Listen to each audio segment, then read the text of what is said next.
Bonjour à tous. Bonjour. Bonjour.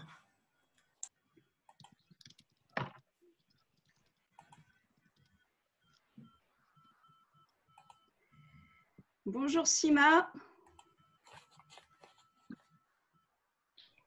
Alors, je dis bonjour avec les prénoms que je vois, qui ne sont pas forcément les bons prénoms parfois, mais… Bonjour iPhone de Sophie ou pas? Bonjour Pamela. Bonjour Axel. Bonjour. Bonjour Céline. Bonjour Bienvenue. Axel.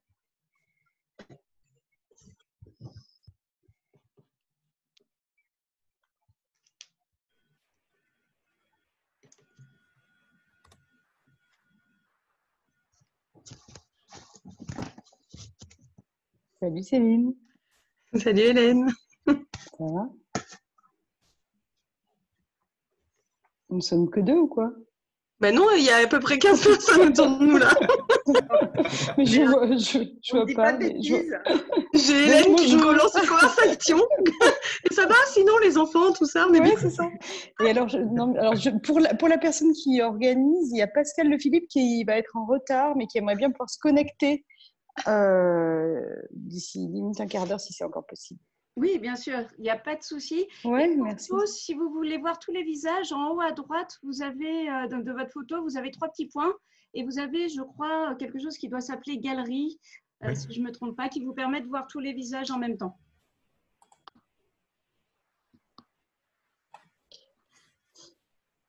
Voilà, on laisse une dernière minute et à 18h05, je commencerai. Et puis, je pense qu'il y a certaines personnes, en effet, qui prendront le train en route. Est-ce que tout le monde m'entend bien? Oui, très bien. Oui, parfait. Ouais. Super. Oui, très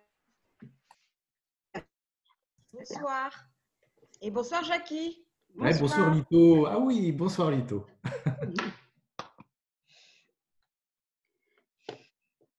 Alors, je vais activer mon partage d'écran. Hop, voilà. Et là, normalement, vous devez être sur la présentation. C'est bon pour tout le monde? Oui, ça marche très bien. Oui. Ok, bah écoutez, alors, je vous propose qu'on commence. Ce e-phosphore va être enregistré pour pouvoir le donner à International Mosaic et permettre à d'autres coachs qui n'auraient pas pu se libérer ce soir de pouvoir le revoir en replay. Donc, j'ai lancé l'enregistrement, ça a l'air de fonctionner. Voilà, avant de commencer, je voulais dire un grand merci à vous tous de vous être inscrits et puis à Daniel et Michel Darmoulini de m'avoir proposé de faire ce phosphore, d'animer ce phosphore sur ce sujet qui me tient particulièrement à cœur, qui sont donc les techniques théâtrales au service du coaching. Comment modestement pouvoir s'appuyer sur ces techniques-là comme processus créatif pour enrichir nos coachings. Alors, comme nous sommes assez nombreux, je ne vous propose pas qu'on fasse une inclusion où chacun prendrait la parole parce que ça risquerait de prendre un peu de temps. Mais ce que je vous propose, c'est que peut-être dans le module conversé, dans le chat, juste, ça m'intéresserait que vous mettiez la raison qui fait que vous êtes là, qu'est-ce qui vous a poussé à vous inscrire à ce e-phosphore. Et peut-être que pour certains d'entre vous, vous arrivez avec une question, ou voilà, donc peut-être la poser tout de suite.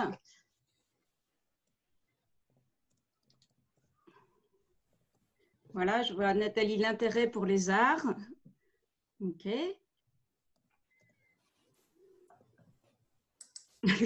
Merci Catherine pour le thème et l'animatrice. Creating an experience for our clients, avec mon super accent.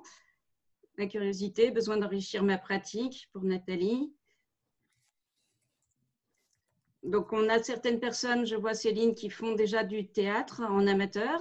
La curiosité, théâtre d'impro, d'accord. Beaucoup de sens pour moi d'allier impro et coaching. Pour moi également, je vais vous parler de tout ça. Curiosité et grand intérêt pour le théâtre et l'improvisation, utiliser le théâtre en coaching, pour le lien entre théâtre et coaching, 10 ans de théâtre amateur et du coup j'aimerais voir le lien avec le coaching, super. Alain, oula, ça va un peu trop vite. Est-ce possible d'intégrer ceci si on ne fait pas de théâtre? Très bien, je répondrai à cette question. L'envie d'explorer ton domaine, Axel, et de me connecter à la communauté, super pour Christophe. Le plaisir de te retrouver, merci Gérardo, et la curiosité entre le lien théâtre et coaching. Ok, et super, merci pour tout ça. Pendant ce phosphore, Catherine Joudiou a accepté de m'aider en regardant les questions que vous allez poser tout au long du phosphore. Je vais essayer de faire quelque chose d'interactif le plus possible. Pour autant, on n'est pas en présentiel et c'est peut-être un peu moins simple parfois. Donc, je regarderai dans le module converser les questions que vous posez. Et puis, j'ai essayé de faire un format qui ne soit pas trop descendant. Donc, vous verrez, je vous ai préparé une expérimentation que j'ai déjà testé avec des groupes en présentiel. Alors, j'avance avec vous. Je ne sais pas trop à distance ce que ça va donner, mais comme on a l'habitude chez Mosaïque d'entrer dans l'expérience en acceptant de ne pas tout comprendre, et on va se jeter à l'eau. Je vais vous demander pendant le phosphore peut-être de couper vos micros. Voilà. De poser vos questions dans le chat. Et puis, nous sommes ensemble jusqu'à 20h, 20h maximum. N'hésitez pas à prendre de quoi boire, grignoter pour être tranquille. Et puis aussi, j'aurais besoin que vous ayez quelque chose de quoi noter. Notamment pour l'expérimentation, vous aurez besoin de noter. Voilà. Hop. Ok, je vois qu'il continue à y avoir des réponses aux questions, d'autres personnes qui aiment l'impro, qui le mettent au service du coaching déjà, c'est super, on va pouvoir échanger là-dessus. Alors, hop. Voilà, le plan que je me propose de suivre ce soir, dans une première partie, en fait, je vais vous parler de coaching et théâtre, une évidence, point d'interrogation. En fait, dans cette partie, et ça sera l'occasion pour ceux qui ne me connaissent pas de me présenter, dans cette partie, je vais revenir sur mon cheminement personnel et qu'est-ce qui a fait que j'ai trouvé tout au long de ce cheminement des liens entre coaching et théâtre et ça m'a amené à avoir l'envie de mêler ces deux arts, ces deux disciplines. Dans une deuxième partie, je parlerai justement de ces liens, en quoi ces deux disciplines se font écho, en quoi en fait certaines choses que j'ai trouvées dans le théâtre faisaient écho avec le coaching et m'ont amené sur ce chemin à me dire qu'il était pertinent d'allier et complémentaire d'allier les deux approches. Et puis aussi les différences, parce que le théâtre n'est bien sûr pas du coaching, ne peut que être au service du coaching. Dans une troisième partie, on reviendra, donc la deuxième partie est un petit peu théorique. La troisième partie, on reviendra vraiment au quotidien, au concret, aux entreprises et à la manière dont on peut utiliser le théâtre en entreprise pour passer de l'ombre à la lumière. Pour moi, c'est vraiment la vertu du théâtre, c'est d'expliciter l'implicite. Ensuite, nous ferons une expérimentation. Voilà. Et après, cette expérimentation me permettra d'introduire le drama coaching. Alors, le nom de drama coaching ne sera pas, enfin voilà, est un nom qui peut faire un petit peu peur parce qu'avec la locution drama qui veut dire relative au théâtre, ça n'a rien de dramatique pour autant. Le drama coaching, qu'est-ce que c'est en deux mots? C'est en fait une méthode d'accompagnement de coaching entre pairs, mais faisant appel au théâtre. Donc, je vous expliquerai la méthode que j'ai créée et comment je l'utilise. Et puis, on gardera un temps à la fin pour les questions-réponses. Voilà. Voilà le plan de la soirée. Et je vais commencer donc un cheminement sur mon cheminement et donc un cheminement de plus de 30 ans. Promis, je vous libère à 20h, même si j'ai un long cheminement. Ce cheminement, pourquoi il commence à 30 ans? Parce qu'il a 30 ans, parce qu'il commence quand j'ai 11 ans. 11-12 ans, en fait, 11-12 ans, c'est l'entrée au collège.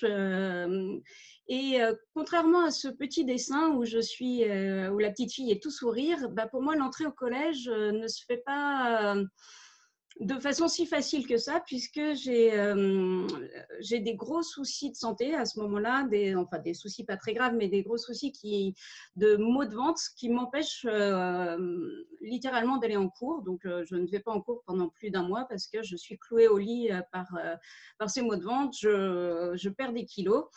Et donc, mes parents m'emmènent voir tout un tas de spécialistes.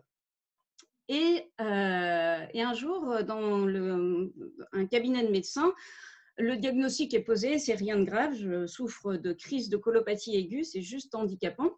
Mais ce médecin demande à ma mère, mais que fait votre fille en dehors de l'école? Et là, ma mère de répondre, bah, j'avais bien l'intention de la mettre à un cours de théâtre où c'est inscrit sa cousine, mais elle va déjà pas à l'école, alors je vais pas en plus l'emmener dans un cours de théâtre. Ce à quoi le médecin répond, bah, le médecin répond, bah, écoutez madame, au contraire, mettez-la tout de suite dans ce cours de théâtre, même si elle ne retourne pas à l'école, mettez-la rapidement. Ce que je fais, donc j'intègre ce cours de théâtre en milieu d'année, et de là, en fait, s'opère une véritable transformation, une métamorphose. D'abord, je reprends des kilos, je reprends le chemin de l'école, l'envie de me lever le matin et de vivre ce qui devient très vite une passion. Pour autant, j'ai toujours des maux de ventre encore pendant quelques années. Ce n'est pas non plus la baguette magique, mais il se passe beaucoup de choses. Et donc, je démarre ce que j'ai appelé pendant longtemps mon parcours de l'ombre. Je commence à faire des cours de théâtre et je continue à grandir et à grandir aussi avec le théâtre. Et le théâtre ne me quitte plus pendant des années et des années. Et puis, en parallèle de ça, bah, j'ai un autre parcours, un parcours professionnel où je fais des études de commerce et je commence une vie professionnelle en entreprise dans les études marketing. Et puis à 30 ans, ça me rattrape. J'arrête mon métier dans le marketing et je fais une école professionnelle de théâtre, le Studio 34, où je rentre sur audition directement en deuxième année. Et donc, je passe 2 années à me former à être élève comédienne.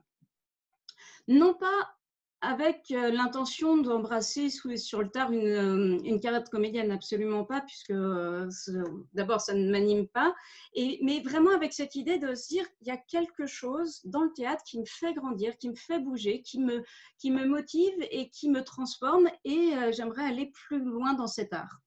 Donc, je fais ça pendant 2 ans. Et au bout de 2 ans, l'entreprise dans laquelle je travaillais, qui est un groupe d'assureurs, me dit bah, que fais-tu maintenant? Est-ce que tu souhaites revenir parmi nous? Et donc, je reprends le chemin de cette compagnie d'assurance tout en continuant le théâtre en parallèle. Et puis en 2014, j'ai la chance de rentrer à la direction du développement de l'intelligence collective de cette entreprise et d'être en charge du déploiement d'une méthode de coaching entre pairs qui s'inspire du co-développement.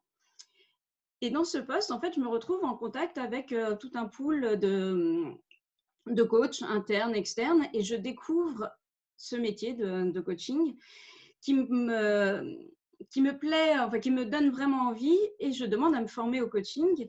Et en fait, c'est un peu comme si à ce moment-là, j'ai les pièces du puzzle qui commencent à s'assembler et je me dis, mais oui, le coaching et le théâtre, j'avais vu un peu auparavant des entreprises de théâtre d'entreprise, puisque je voulais faire le lien entre mes 2 parcours, mais je n'avais pas trouvé quelque chose qui était vraiment dans l'accompagnement, et donc le coaching est un peu une révélation pour moi. Donc, je m'inscris comme vous chez International Mosaïque. Et il y a 2 ans, je décide d'allier mes compétences de théâtre et de coach, ce qui est le sujet de ce soir, en créant ma structure qui s'appelle Explore Acteur. Donc voilà, c'est vraiment j'allais dire, un cheminement qui a été intuitif. Soulage, le peintre, dit c'est ce que je fais qui m'enseigne ce que je cherche. Et ben, c'est exactement le cheminement que j'ai eu.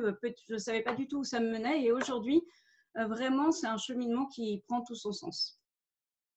Donc voilà pour la présentation de mon parcours et pourquoi j'ai voulu allier ces deux disciplines. Et en ce qui concerne les liens entre coaching et théâtre, là aussi, je vais revenir un petit peu en arrière. Je vais revenir aux origines du théâtre. Le théâtre, en fait, est né au 5e siècle avant Jésus-Christ. Et ce qui est intéressant de voir, c'est que pendant 21 siècles, le théâtre est un service d'État, on va dire un service public, c'est-à-dire qu'il est totalement gratuit. Le théâtre, dans la Grèce antique, en fait, est une réflexion sur les grands thèmes civiques. Et même à ce moment-là, les pauvres sont payés pour aller au théâtre. Alors, cette générosité s'explique, hein, c'est que déjà très peu de gens savent lire et écrire. Et donc, c'est utilisé aussi comme une méthode, un média pour éduquer. Plus tard, au Moyen-Âge, le clergé l'a beaucoup utilisé aussi sur les parvis des églises et des cathédrales en faisant jouer de l'histoire sainte à des titres, à des fins de prosélytisme. Mais au-delà du côté éducatif, le premier qui en a parlé, c'est Aristote. On a très vite découvert les vertus cathartiques du théâtre. Pour Aristote, en fait, la tragédie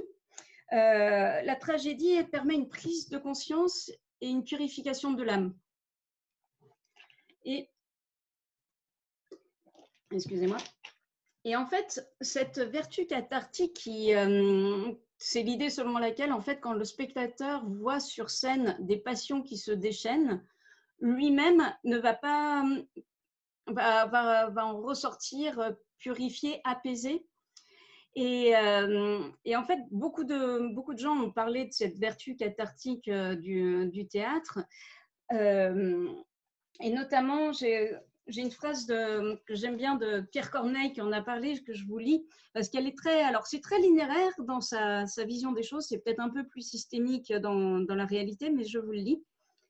La pitié d'un malheur où nous voyons tomber nos semblables nous porte à la crainte d'un pareil pour nous, cette crainte au désir de l'éviter et ce désir à purger, modérer, rectifier et même déraciner en nous la passion qui plonge à nos yeux dans le malheur les personnages que nous plaignons.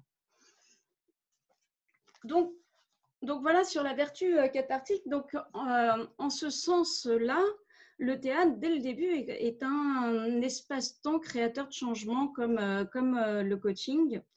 Et vous connaissez probablement au moins de nom Jacob Lévy-Moreno, qui est le père du psychodrame. Et en fait, c'était intéressant parce qu'il avait une troupe de comédiens à qui il demandait de jouer sur scène, de jouer l'actualité. Il les faisait jouer l'actualité. Et puis, dans cette troupe de comédiens, il y avait deux personnes, une certaine Barbara et son conjoint, qui jouaient, et son conjoint se plaignait du caractère très irascible de Barbara, qui se mettait sans cesse en colère.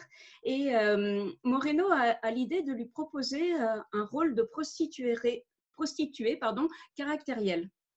Et en fait, au bout de quelques semaines de répétition de ce rôle-là, le compagnon de Barbara vient trouver Moreno en lui disant « C'est incroyable le changement de comportement de Barbara dans la vie, à quel point elle est apaisée, à quel point elle est plus douce, elle est moins réactive. » 13h30, 14h, donc tu vois le temps de nettoyer.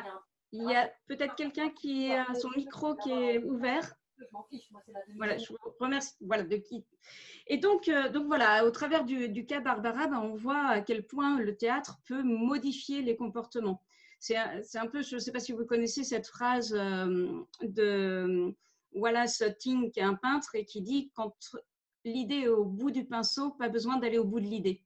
On est vraiment là-dedans avec cette vertu cathartique du théâtre. Et puis, Alors, autre chose, en fait, le lien aussi avec le coaching, c'est que nos coachés, nos clients, quand ils viennent nous voir, souvent, pas toujours, mais souvent, c'est qu'ils sont un peu loin de leur point d'équilibre. C'est ils aspirent justement à retrouver des repères, à un certain apaisement. Et donc ça, c'est le premier élément qui m'a vraiment conduit à rapprocher théâtre de coaching, c'est que les deux, pour moi, sont vraiment un espace-temps créateur de changement. Je l'ai vécu de l'intérieur, comme je vous le disais, à mon adolescence. Mais voilà, en lisant la littérature, on retrouve cette idée-là également. Ensuite, voilà, Catherine, n'hésite pas à me dire s'il y a des questions parce que j'enchaîne et je ne regarde pas trop le chat. Tout le monde t'écoute. Super, merci. Alors, donc ça, c'était le premier point, un espace-temps créateur de changement comme le coaching. Et puis après, la deuxième chose, c'est qu'en fait, à partir de quand il y a théâtre dès qu'il y a une distanciation entre un objet et un sujet. C'est pour ça que, je ne sais pas si vous voyez bien à l'écran, mais j'adore ce dessin de Sampé où on voit un spectateur qui se voit sur scène. C'est exactement le même petit bonhomme qui est dessiné dans la salle de spectacle et dans la salle et sur scène. Et en fait, cette capacité d'observation n'est pas sans rappeler notre métier de coach, où on prend cette position méta, où on invite notamment en collectif, après un processus créatif, les participants à nous dire ce qui s'est passé pour eux, comment ils se sont vus rentrer dans l'expérimentation. Et donc, en fait, le spectateur de théâtre, il va y avoir trois choses qu'il va observer sur scène. Il va se voir déjà, lui, en scène, par tout un système d'identification. On peut, dans son siège de théâtre, se reconnaître dans le côté rebelle d'Antigone, ou alors, au contraire, on peut s'en distancier et ne pas se reconnaître, et on va se reconnaître peut-être plus dans une Ismène qui est moins courageuse, un peu plus enfant soumise. Et puis, il y a aussi, et ça, c'est aussi un point vraiment très important, c'est tous les mois possibles. On va pouvoir anticiper, en voyant sur scène un personnage, anticiper ce qu'on pourrait être. Et il y a une définition d'Augusto Boal, qui est un grand nom de la scène internationale du théâtre, qui nous a quittés qui est brésilien et qui nous a quittés en 2009.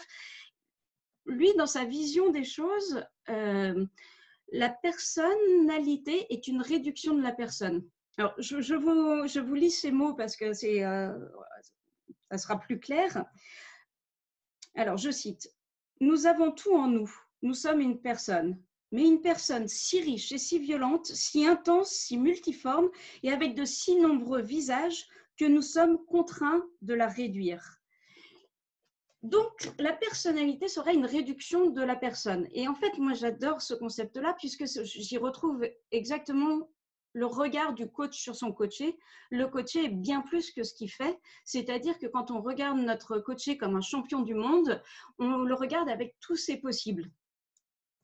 Et selon le principe de l'hologrammisme où le tout est dans la partie et la partie est dans le tout, en fait, moi, je vois le répertoire de théâtre comme une immense bibliothèque de ressources qui sont à la disposition de chacun, puisque, en fait, si je reprends l'image d'Augusto Boal, cette bibliothèque de ressources n'est que la personne. Et nous, en fait, c'est comme si je prenais quelques livres de l'étagère et ces quelques livres que je sors de l'étagère, et ben, c'est ma personnalité. Mais rien ne m'empêche d'aller attraper de nouveaux livres. Et donc, ça, concrètement, en coaching, qu'est-ce que ça peut être? Par exemple, quelqu'un qui vient vous voir en coaching individuel avec une envie d'être plus assertif dans ses prises de parole en public, pourquoi pas lui faire jouer ça, lui faire jouer son objectif de manière théâtrale pour lui permettre d'habiter déjà la récompense, ça sera quoi quand ça sera bien. Voilà, bon, enfin, c'est une possibilité. Et donc, il y a des gens qui font vraiment un travail super intéressant à partir de là, qui sont Stefano Scribai et Sébastien Once, qui sont deux Italiens qui reprennent les masques de la Commedia dell'arte, qui sont autant d'archétypes, qui sont vraiment l'archétype Il Capitane, qui est le guerrier, qui est la grande, qui a la personnalité bien affirmée, Il Dottore, qui est plus sage, qui est plus en retrait. Et donc, en fait, ils font des ateliers et ils permettent aux participants de mettre ces masques-là et de sentir comment je me sens quand je suis Il Capitane, comment je me sens quand je suis Tartaglia ou peu importe les masques de comédie. Donc, pour moi, le théâtre se rapproche aussi du coaching en étant un outil de connaissance de soi et d'identification de ses ressources. Enfin, autre chose qui est très intéressante avec le théâtre, c'est que le théâtre permet un effet loupe, un effet grossissant. En fait, sur une scène de théâtre, on voit loin, on voit près ce qui est loin, on voit grand ce qui est petit. En fait, c'est assez incroyable comme le théâtre peut être un révélateur. En coaching, nous faisons très attention à tout ce qui est paraverbal. Eh bien, là, dès que vous mettez quelqu'un sur un espace scénique, alors je ne dis pas de mettre quelqu'un sur scène, hein, on n'a pas forcément la possibilité de louer un théâtre pour faire un coaching, ça nous reviendrait un peu cher, mais ne serait-ce que délimiter un espace et considérer que c'est un espace scénique. Dès que la personne est sur cet espace, tout devient beaucoup plus gros. J'ai animé pendant longtemps j'ai animé des ateliers adultes de théâtre et un des exercices que je faisais faire pratiquement dès le début était, je demandais aux comédiens de faire une entrée sur scène, de venir se placer face publique et d'attendre que je leur dise quand ils pouvaient repartir. En gros, je leur demandais de rien faire. Eh bien, en fait, c'est là où c'est très intéressant, c'est que au théâtre, on n'a pas besoin de faire, on a besoin d'être. Et en étant, il y a déjà énormément de choses qui se passent sur nos visages. Je vois qu'il y a des choses dans le chat, je vais quand même regarder. J'ai eu la chance de participer à une formation de groupe via ces archétypes de la Commedia dell'arte, super, très puissante, difficile à oublier. Merci Céline pour ce partage. Et d'ailleurs, partage qu'on peut continuer après, parce que moi, je n'ai fait que lire leurs livres que j'ai trouvé passionnants, et avoir un retour sur un vécu, ça m'intéresserait beaucoup. Donc voilà, un effet grossissant qui permet d'être d'autant plus conscient du paraverbal et de tout ce qui se dit. Et à chaque fois que je fais cet exercice avec mes comédiens, à chaque fois, j'ai des réactions très vives de gens qui disent « mais on a l'impression que notre visage est un écran ou un livre ouvert et on lit beaucoup, beaucoup de choses. » Ah, attendez, est-ce que j'arrive plus à passer ma diapo? Voilà, super. Donc, en coaching, il y a une attention particulière, notamment chez Mosaïque, aux 3 batteries, tête, cœur, corps. Bien évidemment, on conçoit assez facilement que nos pensées agissent sur notre corps. Par exemple, quand on pense à tout ce qui est maladie psychosomatique, ça paraît une évidence. Les émotions aussi. Quand on a peur, on sent bien que notre respiration est haletante, que notre rythme cardiaque va s'accélérer. Mais il y a quelque chose qui est un peu moins courant, qui est de voir l'impact du corps sur les émotions et la pensée. Et en fait, en théâtre, il y a une méthode qui est très intéressante, qui est la méthode de l'analyse par les actions physiques, c'est un nom un peu barbare, qui est en fait une méthode qui a été créée par Stanislavski.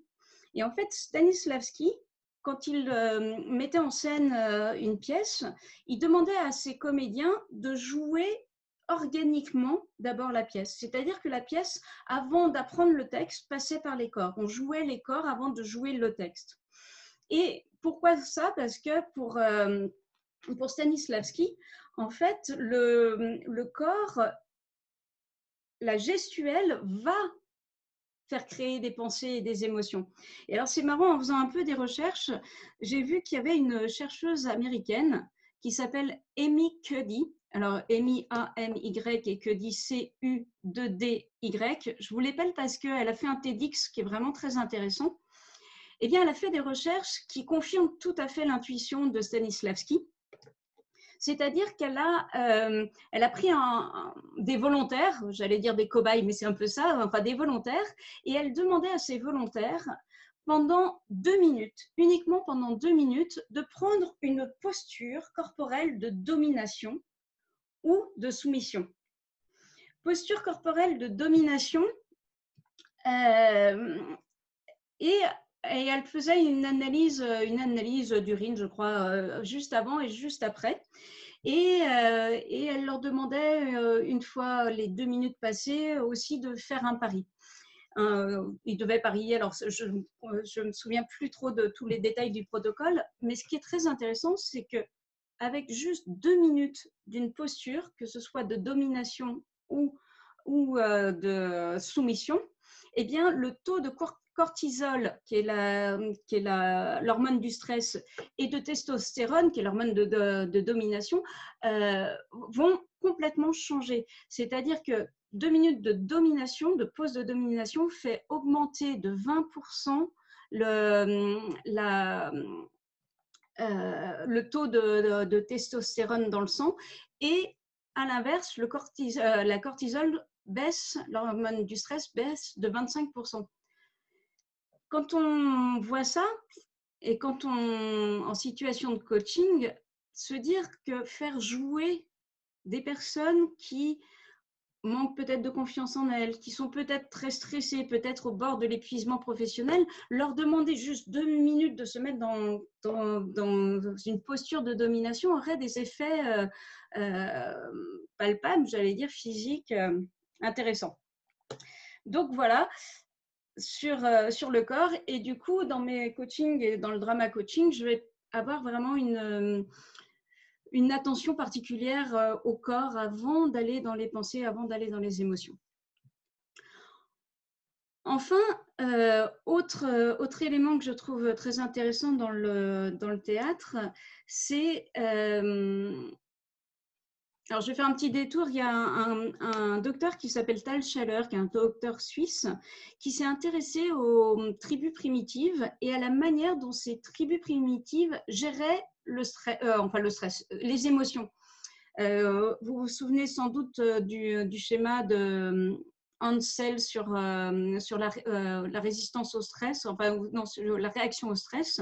Dans ce schéma, on voit qu'en fait, le stress entraîne une mobilisation générale du corps pour soit la fuite, soit la lutte, et que le problème, c'est quand il n'y a pas une décharge d'adrénaline dans la fuite et dans la lutte, et que du coup, la personne reste à encaisser. Et on parle de stress social.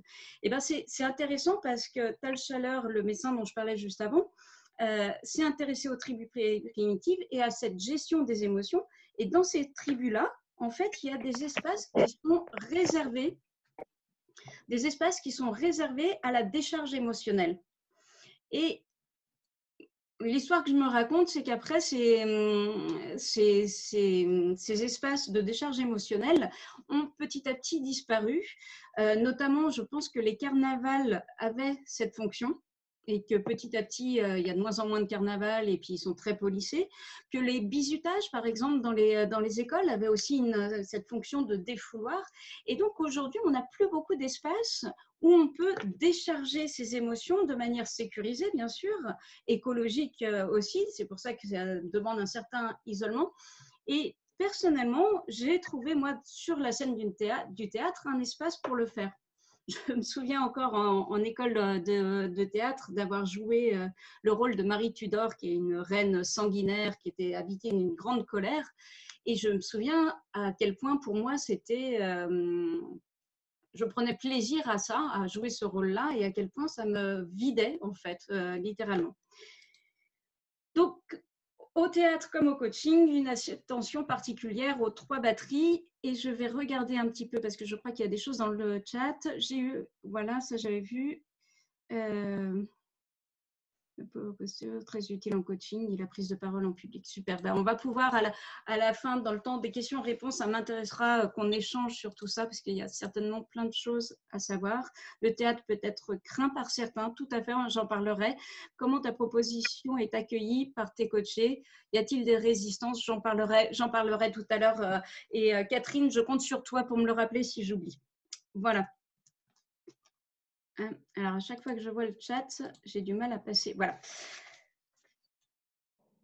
Voilà, alors c'était une partie un petit peu théorique où j'ai tiré quelques ficelles. Et là, je vais revenir un peu plus proche du terrain, justement, un peu plus proche de nos coachés, un peu plus proche de l'entreprise.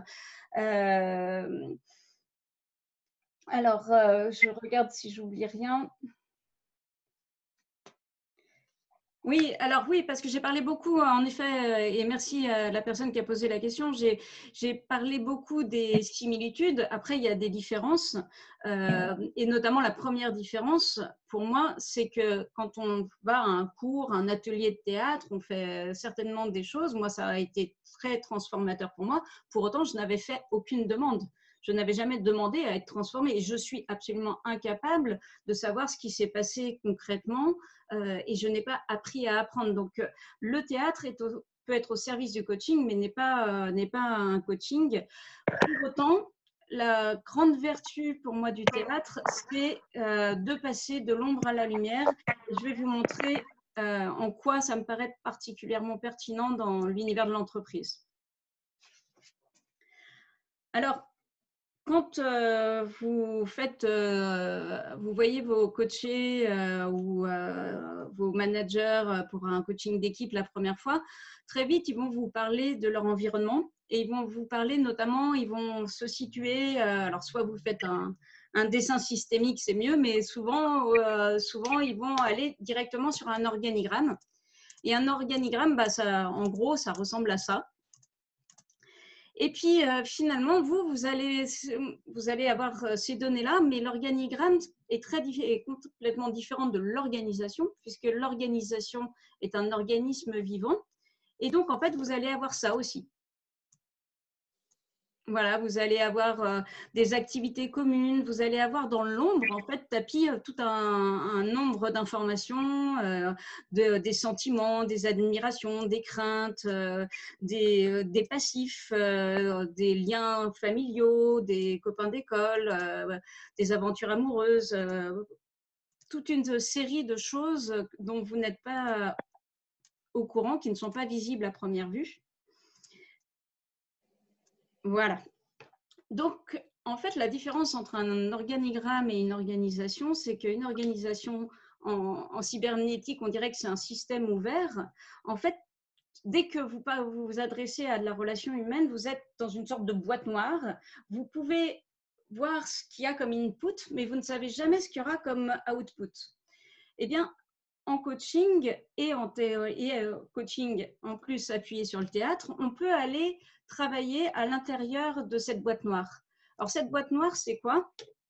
Dans une interaction, vous allez avoir un certain nombre de comportements, vous allez avoir le verbal, vous allez avoir le paraverbal.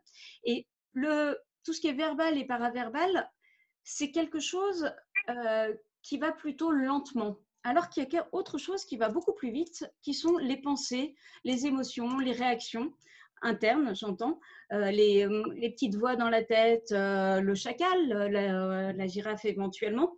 Et en fait, c'est comme si on pensait lumière, mais qu'on agissait matière. Il y a vraiment une différence de tempo. Et ce qui va être très intéressant, c'est que sur une scène de théâtre, on peut jouer en effet du texte, des comportements, mais on peut aussi donner la parole, ralentir le pas et donner la parole aux pensées, aux émotions, au chacal, à la girafe. On va pouvoir faire exprimer tout ça parce que, en fait, sur une scène de théâtre, tout est possible. Il y a, je crois, c'était Florian Zeller, qui est un dramaturge que j'adore, qui a écrit une pièce notamment qui s'appelle L'envers du décor. Je ne sais pas si vous l'avez vue. C'est une pièce où en fait, il fait jouer les paroles, mais aussi toutes les pensées. Et c'est très, très drôle. Et voilà, bon, on ne va pas rentrer dans les pièces parce que sinon, je vais déborder du temps. Alors, je vais vous demander de rentrer à la diapo suivante dans une petite expérimentation. Ah, attendez, je regarde juste le chat. Le théâtre peut être... C'est comme une voix off dans certains films. Exactement. On peut faire jouer les voix de off. On peut faire jouer le petit Jiminy Lee Cricket qui est sur l'épaule. On peut faire jouer plein de choses. Alors, voilà. Diapo suivante. En fait, je change complètement de sujet et j'aimerais lancer un petit sondage. J'ai acheté cette basket. Alors, certains la connaissent peut-être. J'ai acheté cette basket et j'aimerais beaucoup que je vous donne des sous et que vous alliez me chercher un t-shirt qui est la couleur la plus proche possible de la basket. Est-ce que vous choisissez le t-shirt numéro 1 ? Est-ce que vous choisissez le t-shirt numéro 2 ? Ou alors, est-ce que vous choisissez ni l'un ni l'autre parce que vraiment, il n'y en a aucun qui se rapproche en couleur? Alors, je lance le sondage et je vous invite à y participer.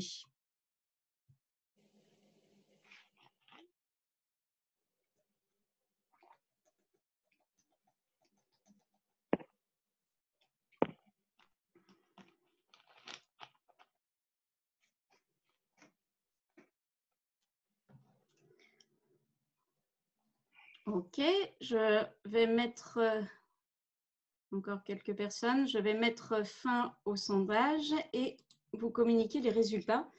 Partager les résultats. Est-ce que vous voyez les résultats à l'écran? Oui. Oui, super. Alors, ça m'intéresse d'avoir vos réactions. Donc, vous voyez, on a 57% qui m'achèteraient le t-shirt numéro 1. On en a 14% le t-shirt numéro 2 et puis ni l'un ni l'autre 29%. Quelles sont vos réactions à ça? Alors, si vous voulez décrocher votre micro et juste me dire vos réactions, étonnement ou pas.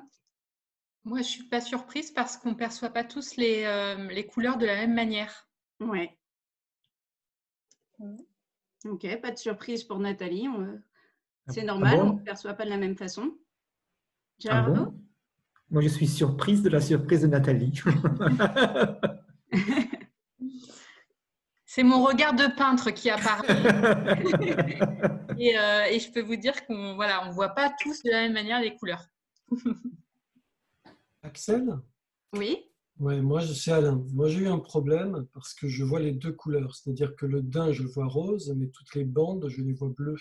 Ah, d'où le ni l'un ni l'autre. Et... Ah non, j'ai même pas eu le temps.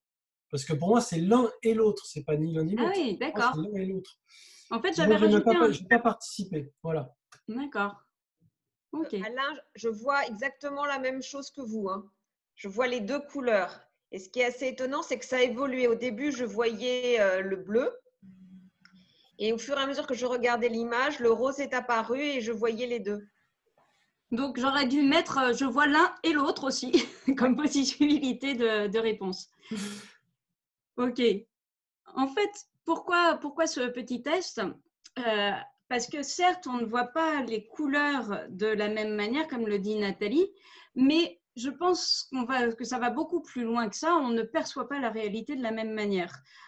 C'est-à-dire que dans une vision constructiviste, il n'y a pas de réalité objective et c'est la façon dont on regarde les choses qui crée notre propre réalité.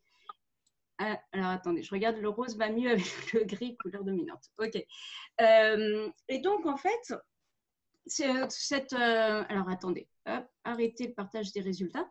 Cette expérimentation pour dire qu'au-delà des couleurs, le fait qu'on ne perçoive pas la réalité de la même manière fait que, en effet, comme disait Gregory Bateson, on n'a jamais rien trouvé de mieux que de se parler pour se comprendre.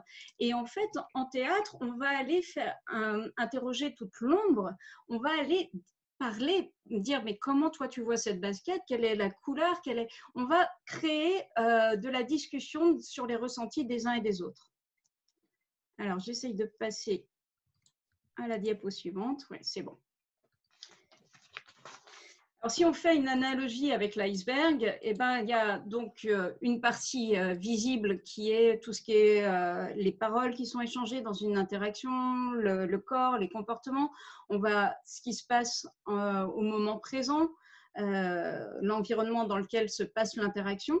Et puis, ce qu'on va pouvoir explorer, bah, c'est, je l'ai déjà un petit peu dit, c'est donner la parole aux pensées, aux mémoires.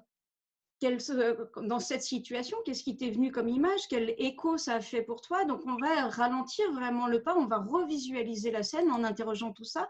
Les dialogues intérieurs, moi je parle souvent du flic dans la tête, le censeur, tous ces petits mots, ces destructeurs, ces juges qu'on a, ce chacal, cette girafe. On va faire parler les envies, les freins. Qu'est-ce qui se passe à ce moment-là de la scène pour toi? Quelles sont tes peurs? On a parlé des archétypes de la commedia dell'arte, mais il y a plein d'autres archétypes. Que dit le guerrier en toi? Que dit l'artiste en toi? Et puis le geste psychologique, alors ça je vais m'arrêter un petit peu dessus. Le geste psychologique, ça vient de Mikhail Tchekhov, qui est un metteur en scène russe, qui fait jouer ses acteurs par geste psychologique. Alors qu'est-ce qu'il entend par là? Pour lui, le non-verbal qui s'exprime malgré nous. Je peux, par exemple, me ronger les ongles et ça va dire quelque chose de moi malgré moi. Ce non-verbal est quand même conditionné, c'est-à-dire qu'on ne va pas, en société, se permettre d'avoir tous les gestes qu'on voudrait avoir. Et petit exemple, je monte une entreprise avec un associé. Cet associé a tendance, quand il pitch notre start-up, par exemple, à se noyer dans les détails. Ce jour-là, nous allons déjeuner avec un prospect chaud, enfin un prospect qui est très intéressé par notre offre. Et là, je vois mon associé qui se noie dans les détails et je vois notre prospect qui décroche complètement. Peut-être que je vais crisper un petit peu ma main sur la fourchette et pendant ce déjeuner-là, mais mon geste psychologique, c'est que j'ai envie de lui tordre le cou. En fait, c'est ça le geste psychologique. C'est indépendamment de tout le politiquement correct, ce serait quoi le geste, l'envie que j'ai si tout était permis. Donc ça aussi, ça peut être intéressant sur une scène d'aller explorer les gestes psychologiques et puis l'imaginaire. Donc en fait, c'est très riche et j'en oublie certainement. Et donc, par le théâtre, on va aller explorer tout ça. Donc, en conclusion de cette partie-là, le théâtre, en fait, tire toute sa puissance d'un très haut niveau de protection. Niveau de protection parce que quand je joue un personnage, c'est mon personnage qui parle, c'est pas moi.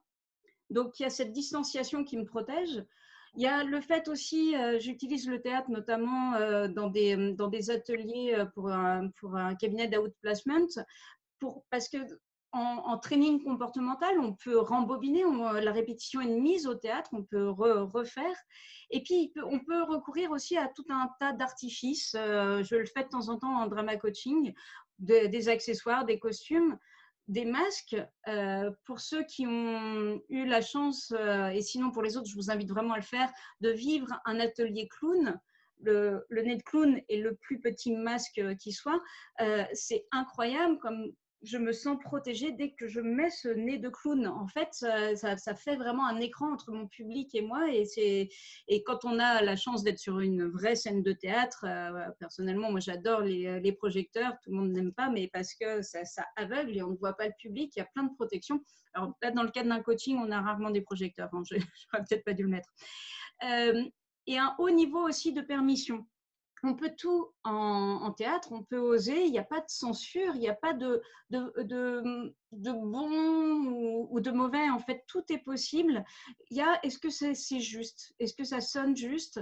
Je vais pouvoir aller dans le passé si j'ai envie d'aller dans le passé, dans le futur, dans le présent. Je vais pouvoir être dans le discours, la matière, ou alors je vais pouvoir aller jouer les pensées. Donc, on peut faire énormément de choses. Et donc, en termes de puissance, ça permet une formidable, à mon sens, exploration des possibles. Ça permet d'expliciter les implicites, d'aller jouer certains personnages du répertoire pour voir qu'on peut s'approprier certaines ressources. On va pouvoir, j'avais parlé un petit peu d'incarner un objectif de coaching en amont.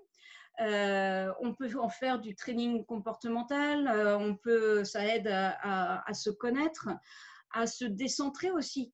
Qu'est-ce que ça fait pour moi quand je vais jouer, je vais me mettre dans les chaussures de l'autre et ressentir ce qui se passe quand je suis dans les chaussures de l'autre. Et puis aussi le double, alors là c'est plus avec des collectifs, c'est très intéressant de voir comment, quand je parle d'une situation, si je fais jouer cette situation, comment un comédien va s'emparer, un participant va s'emparer de mon rôle, comment je suis perçue. Donc il y a un formidable aussi effet miroir.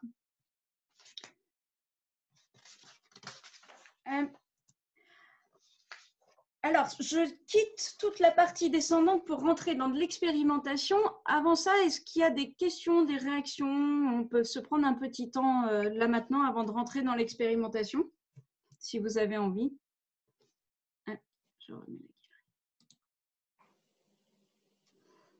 Non, c'est bon pour vous? On rentre dans l'expérimentation. Alors, je vais avoir besoin de 4 volontaires. Ce que je propose, c'est que dans le chat, vous mettiez vos noms, ceux qui veulent bien être volontaires. Donc, il me faut 4 personnes et je vais les noter.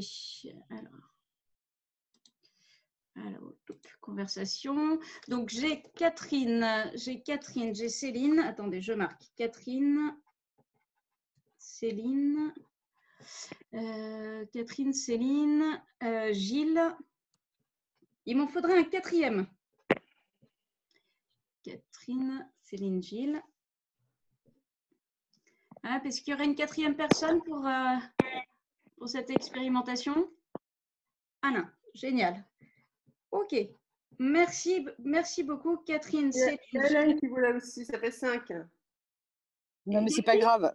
Je venais de répondre, mais c'est pas grave. C'est pas grave. Ah mince. Bon. Non, mais non, peu importe, c'est pas grave. C'est bon, alors je pars avec Catherine, mais le public va être aussi actif. En fait, tout le monde va travailler sur cette expérimentation. Alors, ok. Donc, Catherine, Céline, Gilles et Alain, merci beaucoup. Je vais vous lire 2 fois la phrase qui va s'afficher à l'écran. Alors, voilà. Je lis. Une vieille dame traverse une rue. Un cycliste l'évite de justesse. La dame trébuche, son sac se renverse. Un homme s'empresse de ramasser un objet tombé du sac. Un témoin a vu la scène. Ok. Donc, Catherine, Céline, Gilles, je vous laisse vous imprégner de cette phrase. Une vieille dame traverse une rue, un cycliste l'évite en deux mots de justesse, la dame trébuche, son sac se renverse, un homme s'empresse de ramasser un objet tombé du sac, un témoin a vu la scène. Alors, on va dire que cette scène, cet accident, s'est passé dans un monde qui est très procédurier, où dès qu'il y a la moindre chose, on passe devant la justice. Et donc, je vais demander à Catherine de bien vouloir prendre le rôle de la vieille dame, et j'expliquerai ce que veut dire prendre le rôle, à Céline d'être le cycliste, à Gilles d'être l'homme, et à Alain d'être le témoin. Ce que je vais vous demander, c'est absolument pas une prestation d'acteur au sens où il faudrait jouer un rôle, jouer un rôle au mauvais sens du terme. C'est-à-dire que jouer un rôle, en théâtre, on dit qu'on ne fait pas semblant, on fait comme si. Et c'est très différent, faire semblant ou faire comme si. Là, je vais vous demander de faire comme si vous étiez cette vieille dame, ce cycliste, cet homme ou ce témoin, et je vais vous inviter à la barre et je vais vous demander tout simplement de me raconter ce qui s'est passé. Donc là, je vais vous laisser quelques minutes juste pour visualiser la scène et pour vous mettre dans les conditions. Voilà, je suis dans les chaussures de cette vieille dame et je raconte la scène à la barre, pas plus que ça. Je vous demande juste ça. Ce que je vais vous demander par contre, vu qu'on est à distance, donc Catherine, Céline, Gilles et Alain, c'est de couper vos caméras, de couper vos micros et aussi, attention, et aussi de couper le son de votre ordinateur. C'est-à-dire que je vais donner d'autres consignes au public et je vous rappellerai par ordre en mettant dans le chat, je mettrai j'appelle la vieille dame, j'appelle le cycliste. Est-ce que pour les 4 qui se sont portés volontaires, les consignes sont claires? Oui. Oui, J'ai juste une Oui, c'est question, bon. Axel. Oui. Tu disais qu'on était dans… Pardon, je ne sais pas qui voulait prendre la parole. Tu dis qu'on est dans un monde procédurier où tout donne lieu à… finalement à… un procès, c'est pour ça. Ok. En fait, je vais vous inviter à la barre pour témoigner. Ok. Et Ok, devant ça un roule. jury qui sera les autres personnes. Voilà. Ok, ça roule. Axel, tu nous feras un signal Alors, je vous lorsque ferai un nous pourrons signal dans le remettre chat. le son. Dans le chat. Sinon, on va rester. Dans le chat, puisque vous voilà. allez couper le son dans Ok. le chat, je mettrai j'appelle Voilà. et je vous appellerai les uns après les autres, pas tous en même temps. Ok. Ok, ça Allez, vous à donne tout le à- temps de visualiser la scène. À tout à l'heure. Super. C'est bon. Merci. Ok. Alors, pour nous autres, vous allez être en fait, vous aussi, dans cette salle d'audience et je vais vous inviter à reproduire sur un papier le tableau que vous voyez à l'écran, c'est-à-dire que vous allez faire un tableau en 4 colonnes. Dans la première colonne, vous allez marquer personnages et vous allez marquer les 4 personnages qui sont la vieille dame, le cycliste, l'homme et le témoin. Donc, 4 personnages, vieille dame, cycliste, homme et témoin. Et quand ils vont venir à la barre, ils vont nous raconter l'accident et vous allez trier les informations. C'est-à-dire que vous allez trier les verbatims, vous allez reprendre les mots qu'ils utilisent et les mettre soit dans la colonne fait, pour tout ce qui est factuel, soit dans la colonne ressenti, sur tout ce qui est émotionnel, soit dans la colonne opinion ou vision du monde. VDM, c'est pour vision du monde. Vision du monde, c'est toutes les pensées, les opinions sur moi dans la situation, voilà, tout ce que… tous les jugements, par exemple, toutes les opinions. Voilà. Est-ce que c'est clair pour vous sur les attendus? Oui. Oui. Ok. Alors, pour n'avoir à l'écran que les témoins, je vais, enfin les témoins, les protagonistes, je vais vous demander aussi de couper vos caméras. Et je vais appeler la vieille dame. Alors.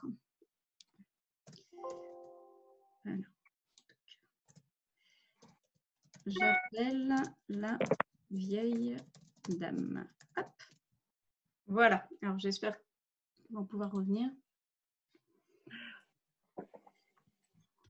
Je suis là. Bonjour madame, bienvenue. Nous aimerions savoir ce qui s'est passé mercredi dernier. Il y a eu un accident. Pouvez-vous nous raconter ce qui s'est passé? Voilà. Donc, je vais raconter? Oui, s'il vous plaît. Alors voilà, comme vous voyez, je suis une vieille dame, je marche quand même un peu difficilement. Et j'étais avec mon panier, mon petit sac, et je vais pour traverser la rue doucement, tranquillement. À ce moment-là, il y a un cycliste qui m'est passé derrière, mais à toute vitesse. Il n'avait pas fait attention à moi, c'était vraiment dangereux.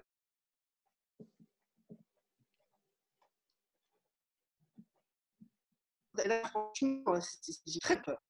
Et de mon sac, il y a plein de choses qui sont tombées par terre. Et là, heureusement, il y a un gentil monsieur qui est venu, qui m'a tout de suite. En revanche, il y en a un autre, il était un peu plus loin, alors il n'a pas bougé, il n'a pas fait un geste. Donc, heureusement que le monsieur qui m'a ramassé le sac était là pour m'aider parce que j'ai eu du mal à me relever. Ok. Voilà. Autre chose à ajouter? Ça devient difficile d'être vieille aujourd'hui. D'accord. Merci beaucoup, madame. Je vous invite à couper votre caméra, mais à rester avec nous. Ok.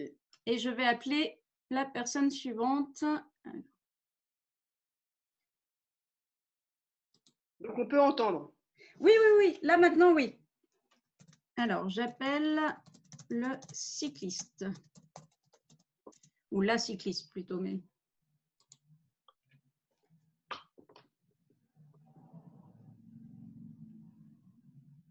Bonsoir. Bonjour, bonjour madame, merci d'être venue à la barre et il s'est passé un accident mercredi dernier. Je crois que vous étiez à vélo. Est-ce que vous pouvez nous raconter ce qui s'est passé? Oui, absolument. Écoutez, j'étais tranquillement boulevard Raspail et je roulais sur la voie des cyclistes à bonne allure, il est vrai, parce que je suis plutôt quelqu'un de sportif. Et d'un seul coup, a surgi d'entre les voitures une vieille dame qui traversait là où il ne fallait pas. J'ai vraiment eu très peur, j'ai eu très peur de la percuter.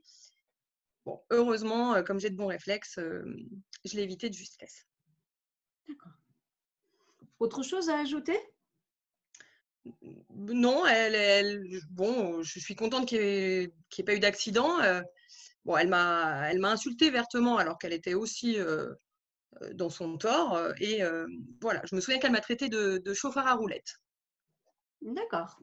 Ok. Merci beaucoup, madame.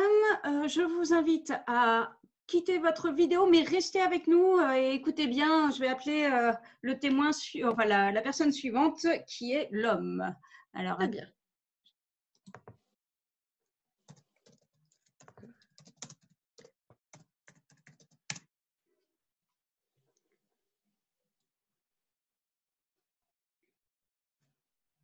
Bonjour. bonjour, monsieur. Bonjour, merci d'être venu à la barre. Mercredi dernier, il y a eu un accident et j'aimerais beaucoup que vous nous racontiez ce qui s'est passé. Alors, j'ai vu un cycliste qui arrivait très très vite, il y avait une conduite dangereuse, il a frôlé une vieille dame. La vieille dame a eu peur, elle a fait une secousse en arrière, ça l'a déséquilibrée et elle a laissé tomber son sac. J'ai vu que de son sac était tombé son portefeuille, qui est tombé du sac, et donc je me suis précipité pour ramasser le portefeuille et le lui rendre. D'accord. Autre chose à ajouter? Alors après, il y avait quelqu'un qui était pas très loin sur le trottoir et j'ai eu le sentiment qu'il avait l'impression qu'il me prenait pour un voleur. Ah, d'accord. Ok, je vous remercie. Je vous invite à couper votre vidéo, mais à rester avec nous et j'appelle la dernière personne à la barre.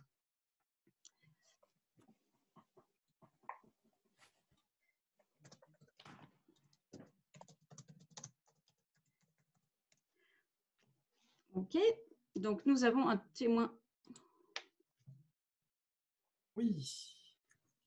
Bonjour monsieur, merci d'être Bonjour, venu à madame. la barre. Vous avez été témoin d'un accident mercredi dernier. Est-ce que vous pouvez nous raconter ce qui s'est passé? Alors, il y a une vieille dame qui traversait la rue. Il y a un cycliste qui est arrivé, qui a failli la percuter, mais qui l'a évité. La vieille dame est tombée et elle a lâché son sac s'est ouvert et il s'est éparpillé. Et il y a un objet qui est tombé et j'ai vu qu'il y a un homme qui a pris cet objet. D'accord. Autre chose à ajouter? Non. Non? Ok, très bien. Merci beaucoup. Alors, je vais demander aux 4 volontaires d'allumer leur vidéo, de se remettre leur vidéo. Et j'aimerais juste avoir votre retour sur cette expérimentation. Qu'est-ce qui s'est passé pour vous dans l'expérimentation? Il a fallu rajouter quand même une attention surtout sur l'homme qui ramasse le sac. Il a fallu, c'est-à-dire pour toi, tu as rajouté une intention sur l'homme ou… Oui, c'est-à-dire qu'en fait, les faits ne permettent pas forcément de savoir si s'il y a risque ou pas. Est-ce que le cycliste a évité de justesse ou est-ce qu'il l'a fait tomber? Est-ce que la femme est tombée toute seule? Est-ce que l'homme a ramassé pour garder? Le témoin, quelle est sa position? Donc, on a envie quand même, entre guillemets, de colorer chacun des personnages. Et donc, la vision ne peut pas être juste factuelle, quoi. On a besoin quand même de donner un petit peu plus. Je t'entends plus trop, Catherine, oui. Un peu plus, je n'ai pas entendu la fin de Oui, la… pour que l'histoire ait du sens, on va donner un peu un rôle à chacun ou une intention ou un peu de couleur à chacun. D'accord. Ok. Alain, Gilles, Céline, des choses à dire sur ce témoignage, enfin cette expérimentation avant que je vous mette dans des sous-groupes? Alors, moi, Ah, vas-y, Gilles, vas-y. Non, vas-y, je t'en prie. D'accord.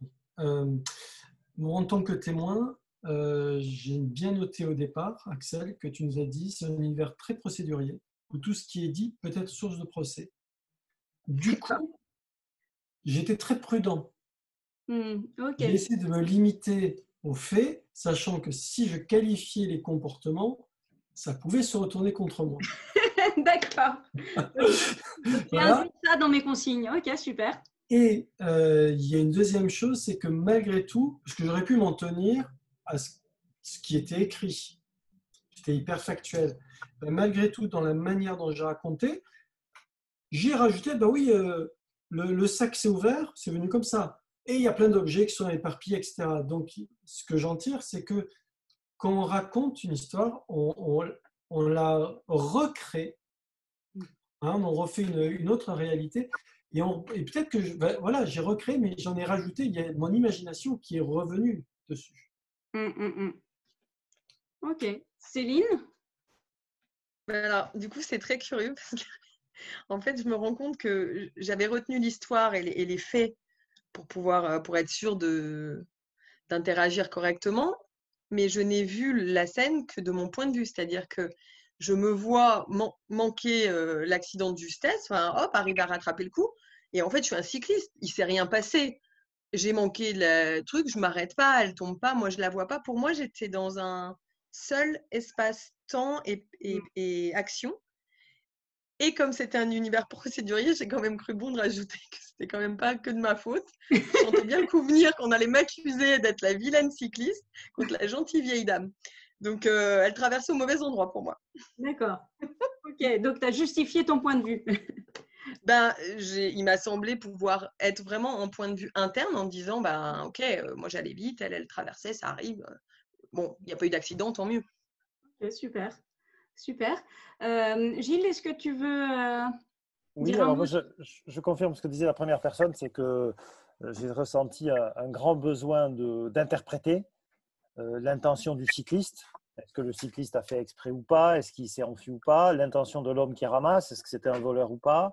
L'intention du témoin, est-ce qu'il était accusateur ou pas? Voilà, donc j'avais besoin d'y mettre des intentions.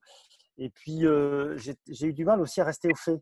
J'avais envie de broder, j'avais envie de rajouter des choses. Par exemple, le témoin se jette sur l'homme pour lui arracher le portefeuille, se battre ou des choses comme ça. Voilà. D'accord. Vous trouvez compliqué de s'en tenir au simple fait. Ok, donc ce besoin de donner corps, un peu de détails, un peu de choses en dehors des faits, de ne pas se limiter juste au factuel.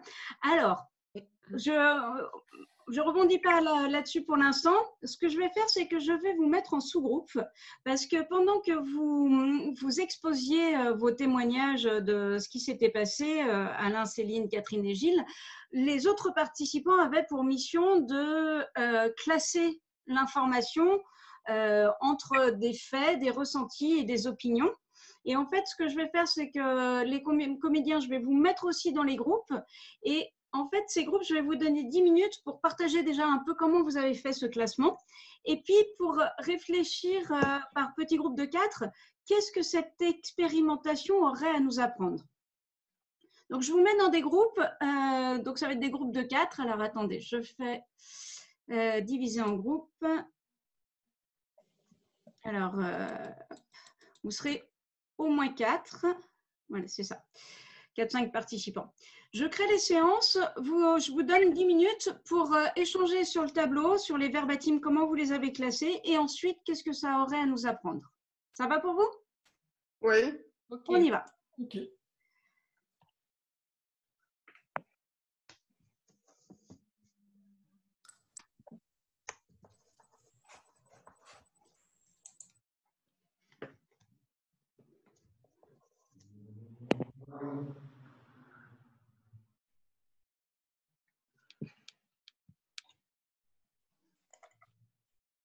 Et je suis désolée, Axel, je ne sais pas si tu as vu, mais j'ai été déconnectée vers 18h30. J'ai perdu la connexion Internet. Donc, je suis partie, je suis revenue. Ah, d'accord. Bah, bienvenue. Tu l'as peut-être pas vu, mais désolée, ouais, ça a coupé tout seul. Ok, bah, super que tu aies pu revenir. Hop. Donc là, normalement, tout le monde est de retour. Bon, c'est bien. Ça va? Très bien. Alors, ce tri d'informations entre faits, ressentis, vision du monde, comment ça s'est passé? Facile, pas facile? Axel? Oui? Moi, j'avais une remarque, c'est qu'en fait, on a eu du mal à faire le distinguo entre ce qui était du domaine des ressentis et des opinions. Nous aussi un peu. Ouais. Nous aussi. Opinion ressentie. Est-ce que vous avez des verbatims, par exemple, que vous avez eu du mal à classer? Il arrive vite avec une conduite dangereuse. Alors, ça, vous l'avez mis dans ressenti ou dans opinion? Opinion. Opinion, nous aussi. Opinion. C'est la façon dont je me représente les faits. La conduite dangereuse, pour moi, c'est vraiment ma vision du monde parce qu'une autre personne ne considérerait peut-être pas ça comme une conduite dangereuse. Et puis, il y a une dérivation, opinion, ressenti et jugement de valeur. Pas si facile de faire le tri. Non, parce que je pense que derrière, on met derrière le il arrivait vite ou elle arrivait vite, de manière dangereuse, on ressent la peur. Ouais. Alors, donc, c'est là où on ne sait plus trop où on le met. Voilà, c'est pour ça. Il y a la frontière est relativement fine. J'ai eu peur, on le mettrait bien dans les ressentis. La conduite est dangereuse, même s'il y a une peur derrière, c'est une opinion sur les faits. D'accord. D'accord. Okay. Et alors, qu'est-ce que cette expérimentation au total aurait à vous apprendre? Qu'est-ce que vous avez envie de dire là-dessus? Je ne sais pas si vous avez eu le temps de partager dans les sous-groupes là-dessus. Il faut se méfier de ce que disent les témoins. Pourtant, ils sont factuels. Ils sont factuels, mais ils ne traduisent pas la réalité, en fait. Parce qu'ils utilisent d'autres mots. Ouais. On peut dire ça de tous ceux qui ont raconté l'histoire. Hein. Chacun en a rajouté pour donner un sens dans un sens ou dans un autre. C'est vrai. Et le témoin a été très factuel dans sa forme, mais pas dans son interprétation. Donc, en fait, il a dans la forme dit des faits, mais qui n'était pas la réalité, en tout cas de ce qui nous est proposé. Les mots étaient différents. Donc la représentation de cette réalité était différente, même si elle était exprimée de forme factuelle. Tout à fait. Ouais. Tout à fait. Ok, d'autres choses? Ouais, moi je retiens ce qu'on a partagé déjà, c'est que quand on raconte une histoire, on recrée toujours sa propre histoire et on justifie son point de vue et on applique ses filtres de sa vision du monde et je trouve ça, pour faire le lien avec le coaching, assez puissant d'amener son coaché à se mettre dans la peau des autres protagonistes pour pouvoir peut-être justement éclairer un peu plus une situation.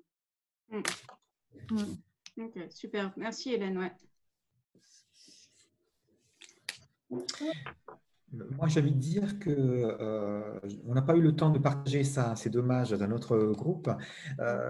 Mais moi, j'ai senti que j'étais, en tant que spectateur, j'étais aussi dans le piège de interpréter. Et donc, c'était comme si il y avait une double filtre, une double interprétation, celle de ceux qui ont joué la scène et ma représentation de la réalité à moi, qui entendait. Et du coup, je me posais chaque fois la question, mais c'est quoi la réalité vraiment Donc, et j'ai essayé de faire le lien avec le coaching, mais je n'ai pas réussi. On va le voir juste après. Ok, Voilà. On va le voir. Enfin, sauf si d'autres personnes ont une idée des liens. Alors, il y a une chose en fait qui est importante dans ce que vous avez dit sur cette tendance à projeter et à prendre le point de vue du protagoniste et à adopter sa vision du monde. En fait, quand on est dans les chaussures d'un autre, d'un seul coup, on voit le monde, comme le disait très justement Céline, j'ai vu le monde qu'à partir de moi, je n'ai pas forcément tout vu, je me suis intéressée à la façon dont je regardais. Et en fait, il y a une chose que vraiment le théâtre m'a appris, enfin, c'est qu'on ne peut pas, selon moi, mais on ne peut pas jouer un rôle si on n'aime pas son personnage. Au théâtre, là je parle vraiment purement théâtre. Et en fait, peu importe le rôle que vous allez jouer au théâtre, vous allez l'aimer. Cette Marie Tudor dont je parlais tout à l'heure, qui est une reine sanguinaire, caractérielle et tout ça, c'était pas évident au début de rentrer dans ses chaussures. Mais une fois dans ses chaussures, j'ai vu le monde avec ses yeux. Et avec ses yeux, j'ai fait ce que vous avez fait là. C'est que je suis rentrée dans cette polarité de j'ai raison, il a tort. Vous savez, cette fameuse polarité j'ai raison, il a tort. Et là, on l'a vu, notre cycliste roulait, je crois que c'était, je roulais tranquillement. D'un seul coup, a surgi et traversait au mauvais endroit la vieille dame. Et la vieille dame, pareil, elle, forcément, elle marchait doucement, mais c'était le cycliste qui était dangereux. Donc, à partir du moment où vous allez rentrer dans les chaussures d'un personnage, vous allez adopter son point de vue. Et du coup, vous allez, d'une certaine façon, aimer votre personnage et lui prêter vie. Pourquoi je dis ça? Parce que vous allez voir, en drama coaching, on va faire jouer des situations. On va faire jouer des situations et on va faire jouer des situations à des personnes qui n'étaient même pas là lors de la scène. Mais pour autant, en mettant leurs chaussures dans les pieds de la personne, elles vont adopter vraiment la vision du monde de la personne et on va pouvoir interroger des choses intéressantes. Donc, je vais passer à cette partie sur le drama coaching et vous dire un peu plus ce que c'est. Et puis, vous allez voir que dans le drama coaching, on va revenir sur cette distinction faire, ressenti, opinion et voir à quel point en coaching, c'est très utile de savoir trier l'information et à quel point ça peut être éclairant pour nos coachés de faire la part quand c'est vraiment leur construction qui crée leur réalité et qu'est-ce qui est de l'ordre du factuel. De faire ce tri d'informations, ça peut être intéressant. Je vois qu'il y a des choses en conversation, donc je regarde. Comment tu fais quand tu joues un personnage vraiment méchant, un tortionnaire par exemple? Eh bien, comment je fais? Je prends mon pied. Non, ce que je veux dire, c'est que Marie Tudor, ça a été ça. Marie Tudor, ça a été très dérangeant pour moi de jouer ce personnage parce que je martyrisais Jen Talbot sur scène. Donc une pauvre comédienne à qui je tirais les cheveux à la manière d'un comédien, hein. Je respectais l'intégrité physique de ma partenaire sur scène, mais pour autant je la martyrisais sur scène et en fait au début ça a été très dérangeant pour moi de voir que j'arrivais à prendre du plaisir dans ce rôle, à aimer ce personnage, ce qui était complètement surprenant parce qu'à la première lecture, je me suis dit mais comment je vais pouvoir jouer ça? Et en fait, je pense vraiment que le fait de me mettre dans les chaussures du tortionnaire, je n'ai plus un tortionnaire. J'avais vu un spectacle formidable il y a quelques années parce qu'il a fait un spectacle de Vergès. Vous vous souvenez de cet avocat, le salaud lumineux comme il s'appelait lui-même. Et en fait, dans ce spectacle, il a fait un spectacle au Théâtre de la Madeleine, je crois, et il arrivait à vous faire prendre un point de vue et un autre. Un point de vue, je crois que c'était par rapport à l'Algérie, aux terroristes. Il vous faisait prendre le point de vue des terroristes et vous vous disiez, dans votre fauteuil de théâtre, vous vous disiez, mais ils ont carrément raison, les terroristes, de mettre des bombes. Et c'est horrible de penser ça. Et il arrivait à nous retourner complètement en faisant après le côté du parquet et on se disait mais quelle horreur ce qui s'est passé. Et en fait, ce que je veux dire, c'est que quand on se met dans les chaussures, quand on adopte la vision du monde, eh ben, on a raison. notre personnage a forcément raison. Donc voilà pour répondre à Gilles sur comment tu fais quand c'est un tortionnaire. Alors attendez, plutôt qu'aimer, j'aurais envie de dire que tu es en empathie, c'est-à-dire que tu ressens comme le personnage. Oui, peut-être que c'est plus ça que de l'aimer. C'est peut-être plus juste comme terme. Oui, merci Gilles. En tant qu'acteur, aimer le mot juste, dit Alain. Bah, tu vois, je ne sais pas. Tu peux aimer jouer le personnage de Richard III. Tu emploies tes émotions pour interpréter la partition. Comment t'en sers-tu en individuel? Sous quelle forme? Ok. Et tu n'es pas le personnage, tu le joues. Tu n'es pas le personnage, tu le joues. Et je reviendrai sur la question de Céline. Tu n'es pas le personnage, tu le joues. C'est vrai. Tu es le personnage à 99%. Alain qui est là et qui est comédien pourra peut-être témoigner aussi, mais il y a 1% qui fait que tu restes toi. Je vais vous raconter, alors je regarde le temps, oui, je vous raconte une petite anecdote pour illustrer ça, le fait que tu es ton personnage, mais tu restes 1% toi. École de théâtre, on était en fin de semestre, on devait faire des passages libres. Donc, on choisissait des textes et il y avait des comédiens professionnels qui venaient voir un peu ce qu'on faisait. Et puis, j'ai une camarade d'école qui me demande de lui faire sa régie lumière, et elle jouait un texte, un monologue tiré de Roberto Succo de Coltès. Je ne sais pas si vous vous rappelez de Roberto Succo, c'était dans les années, je sais pas, 80-85, c'était ou peut-être plus tard d'ailleurs, je ne sais plus, c'était un assassin qui habitait dans la région d'Annecy et qui avait tué froidement ses parents, qui avaient refusé de lui prêter leur voiture, et il était parti en cabale, il avait martyrisé des petites filles, enfin bon, un truc affreux. Et donc cette comédienne me dit, bah, écoute, à tel mot, tu me fais un noir. Ok, la scène se passe, scène assez poignante de la sœur d'une victime de Roberto Succo, et puis je fais le noir. Au moment où je fais le noir, on entend dans le noir cette comédienne qui explose littéralement en sanglots. Un des professeurs de l'école me fait signe de ne pas rallumer, donc je ne rallume pas, on attend que les sanglots se calment, et je rallume. Et là, en fait, cette professeure qui supervisait cet examen, entre guillemets, a littéralement, elle est sortie de ses gonds, et elle a grondé, oui, c'est le terme, grondé cette comédienne en lui disant « Tu as perdu le 1%.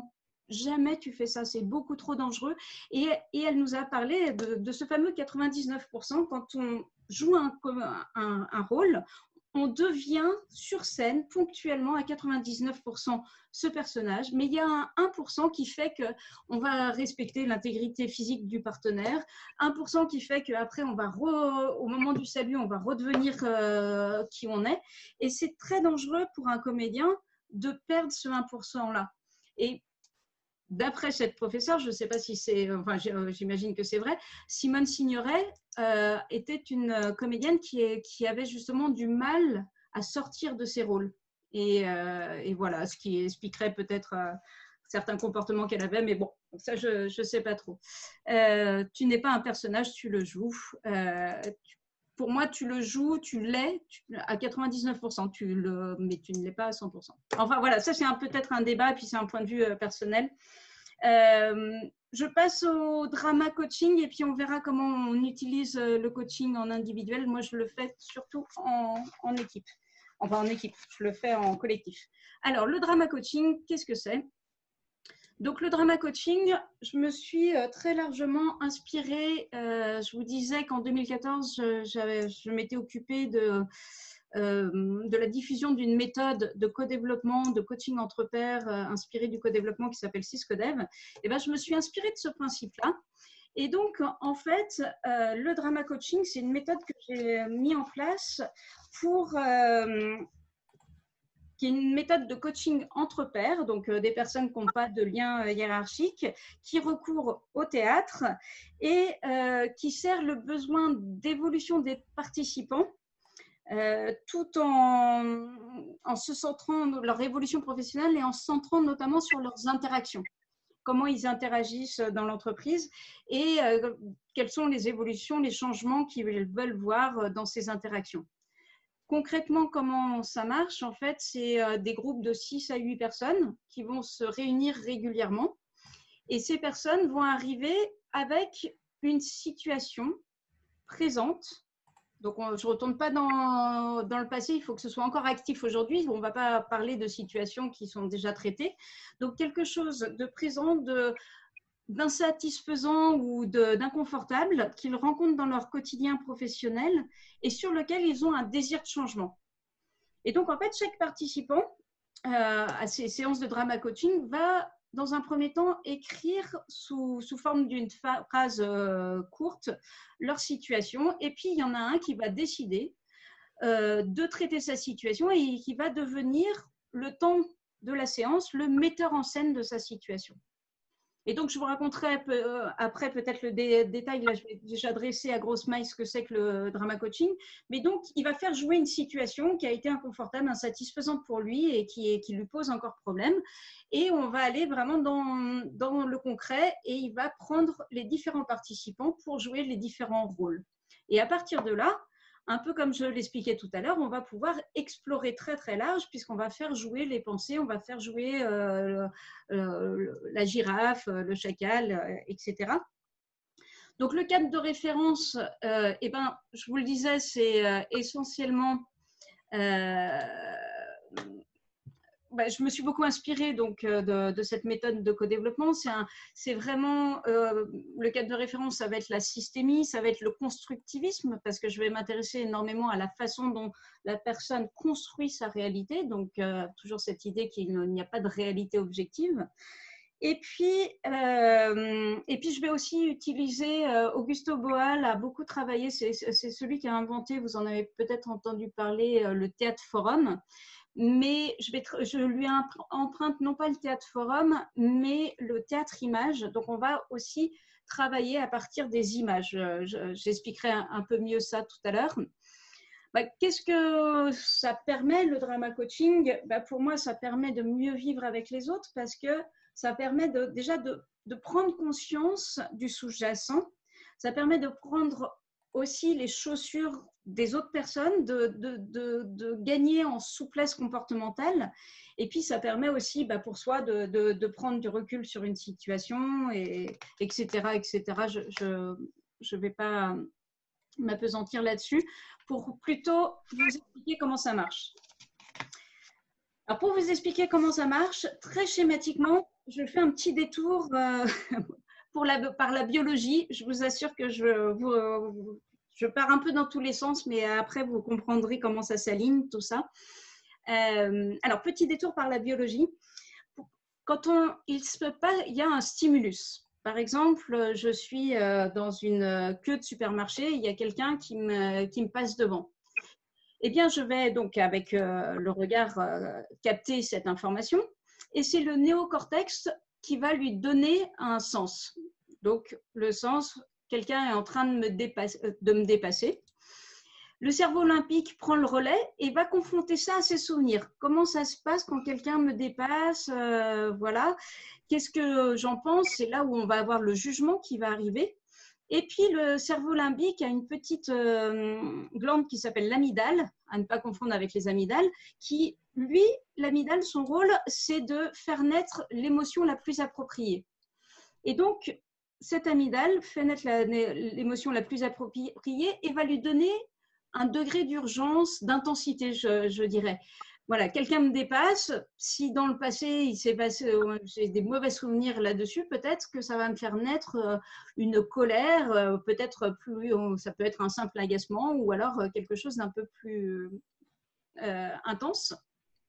Ensuite, c'est l'hypothalamus, c'est toujours dans le même cerveau, mais sur mon schéma, ce n'était pas facile de tout mettre au même endroit. C'est l'hypothalamus qui prend le relais. Et lui, donc, il reçoit cette information de l'émotion la plus appropriée avec un degré d'intensité. Il va envoyer des neuropeptides qui sont des petites protéines dans le sang qui vont aller toquer à la porte de toutes nos cellules, de nos organes et qui vont en fait, ces organes vont se transformer, réagir. C'est ça qui fait qu'il y a des hormones de cortisol, de la testostérone dont on parlait tout à l'heure qui vont se créer, le rythme cardiaque qui s'accélère, etc., etc. Ce schéma ce détour par la biologie, en fait, on va le retrouver dans un modèle que j'utilise, qui est le modèle de Brooke Castillo, qui est une coach américaine, et qui a fait un modèle où vous allez retrouver les faits, les ressentis, ressentis, émotions et la vision du monde. En fait, dans le modèle de Brooke Castillo, on part des circonstances, les faits de manière neutre et objective. On a vu à quel point dans l'expérimentation, c'était difficile d'isoler les faits et de ne pas rajouter de la subjectivité. Donc là, on va se concentrer vraiment sur les faits. Les faits sont totalement neutres. En fait, tant que c'est un stimulus, c'est totalement neutre. Tant que je n'y ai pas mis mon filtre, tant que je ne suis pas passé dans mon cerveau limbique, c'est quelque chose de totalement neutre. Mais dès que je vais dans le cerveau limbique et que je confronte ça à ma mémoire, je fais naître des pensées à propos de ces faits. Ça va être la petite phrase qu'on a dans la tête, il est gonflé de me passer devant celui-ci, et je vais faire naître une émotion qui est l'émotion provoquée par cette pensée, qui va être par exemple une émotion de colère. Et puis, il va y avoir une émotion de colère, par exemple, la personne qui me dépasse, ma pensée, ça va être les gens sont vraiment gonflés et pas polis. Ça va créer une émotion de colère. L'action, c'est que peut-être que je vais m'adresser à cette personne vertement en lui disant « Écoutez, madame, j'étais là avant, voilà ». Et le résultat obtenu, c'est que cette personne, elle va peut-être répondre à mon agression par de l'agression et ça va renforcer ma première croyance qui est les gens ne sont pas polis, vraiment ils se croient tout permis et voilà. Et en fait c'est très intéressant d'avoir ce modèle en tête parce que là où on peut agir, c'est vraiment au niveau de nos pensées. À partir du moment où les circonstances sont totalement neutres, là où on peut agir, c'est changer nos pensées. Et si on arrive à changer nos pensées, les émotions vont être différentes, les actions vont être différentes et le résultat ne va plus confirmer une nouvelle pensée. Alors, si je reviens au drama coaching, je voulais que vous ayez ce modèle sous les yeux parce que je vais illustrer le drama coaching avec une séance avec une personne, donc une séance qui s'est passée et je reviendrai à ce modèle. Alors, je vois qu'il y a quelque chose dans la conversation, je regarde. Et le reptilien, écoute, le reptilien, c'est la survie. Je sais pas. Alors là, Jordi, tu as ma limite en biologie, je ne sais pas où le mettre. Voilà. Donc, je reviens au drama coaching. Donc, le drama coaching, je vous ai dit, chaque personne arrive avec une situation sous forme d'une phrase courte et synthétique. Et puis, il y en a un qui va décider de dire, bah voilà, je veux être metteur en scène. La première étape, le metteur en scène va faire le synopsis de sa pièce. Il va raconter en 5 minutes, 5 minutes top chrono, pas plus, le synopsis de sa pièce. Ça se passe où, donc dans quel environnement, je constate quel comportement, ça se fait comment, à l'aide de quelques capacités. Vous voyez, là, je suis en train de dérouler les niveaux logiques, qui sont les personnages, quelles sont leurs valeurs, leurs croyances, etc., etc. Donc, il va avoir 5 minutes pour parler de sa situation. Et là, tous les autres participants qui n'ont pas encore de rôle attribué pour l'instant, ils vont juste se laisser traverser par ce récit. Et ils vont, dans un deuxième temps, exprimer sous forme de statut, et c'est là où on en vient au théâtre-image d'Augusto Boal, sous forme de statut qu'ils ont vécu pendant ces 5 minutes d'exposé. Et donc, soit une statue avec leur corps, soit ils peuvent aussi utiliser, s'ils ont besoin, le corps des autres participants en sculptant et en faisant une statue. Le metteur en scène va juste recevoir ça.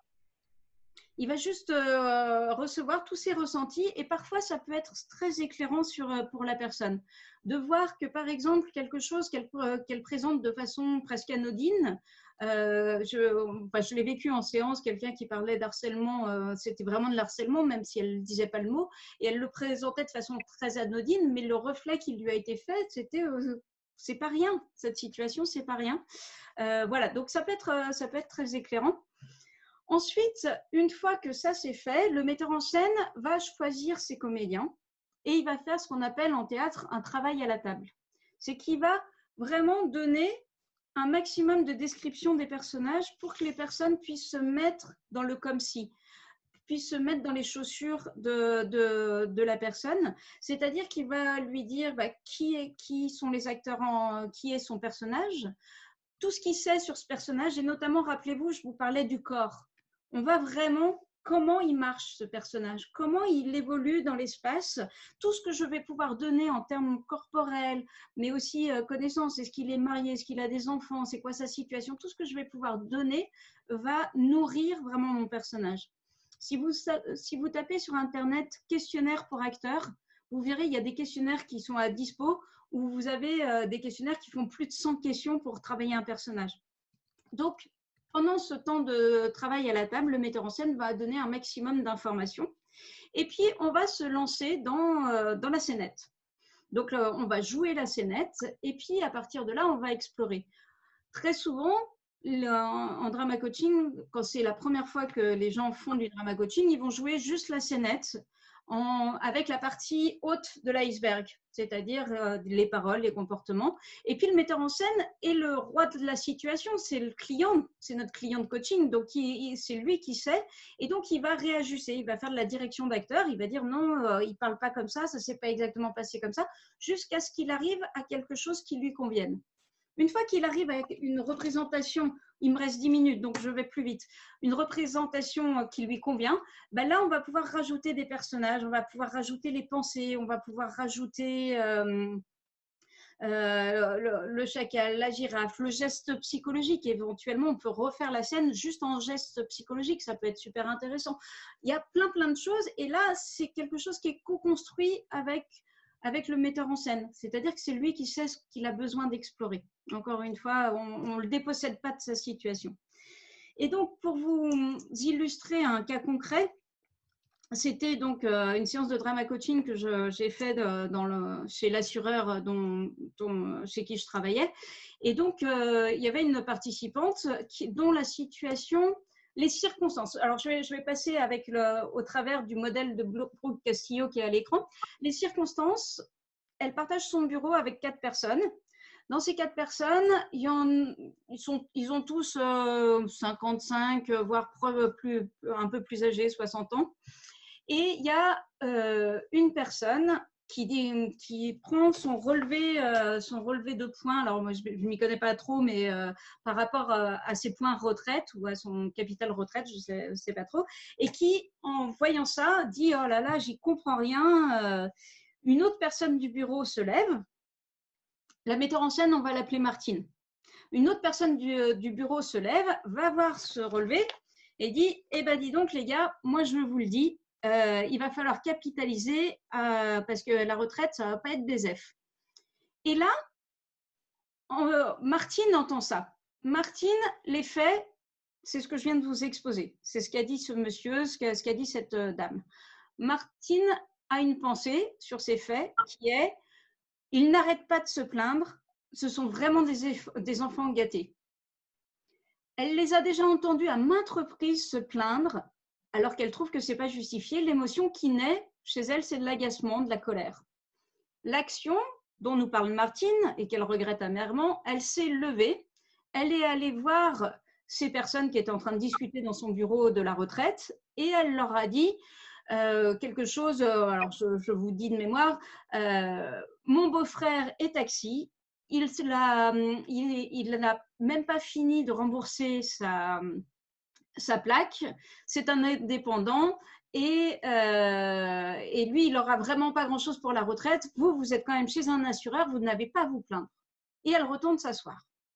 Résultat, les gens dans le bureau ont commencé à se plaindre, ont continué à se plaindre, mais se sont plaints en plus de son comportement.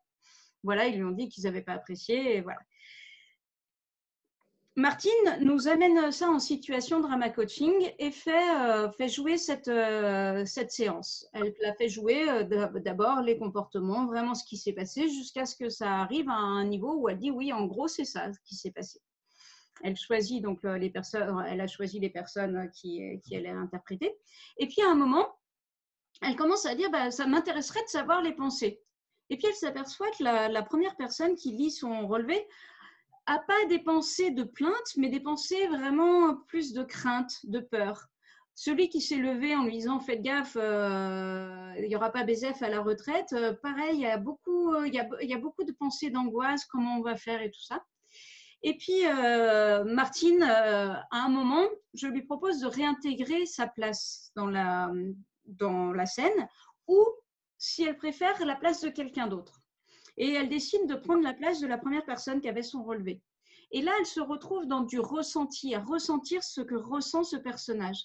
Et là, en fait, elle ressort de là en disant, en fait, je m'aperçois que cette personne est terrorisée. Et du coup, ma pensée, si je reviens au P de pensée, c'est les mêmes circonstances. Le P de pensée, c'est plus ils se plaignent, ce sont des enfants gâtés, mais ils ont peur, ils ont besoin d'être rassurés.